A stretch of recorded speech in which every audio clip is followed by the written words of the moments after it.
سلامونه، نیکې هیلې، احترامات.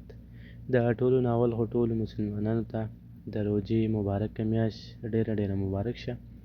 الله دې وکړي چې دا ستاسو د مغفرت میاشت جوړه شي.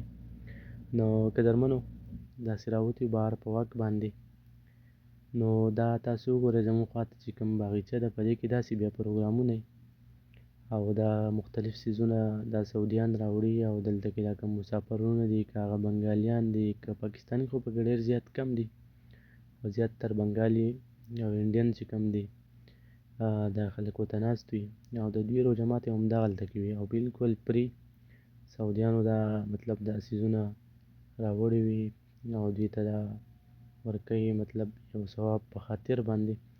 نو روژه خو هسې هم ډېره زیاته ګرانه وي او بیا خپله باندې پخلی کول، نو هغه بیا ډېر تکلیف ورکوي انسان ته. نو چې په دې ټایم کې درته داسې خوراک هم پرې میلاو شي او مکمل تیار دسترخوان ته کښېني، د دې بیا ډېر خوند وي. خو زموږ خلکو بیا داسې نه کوي او اکثر چې دی خپل مکانونو کې پوره سیسټم کوي. نو ویډیو راسره وګورئ، که چا خوښه شوه شیر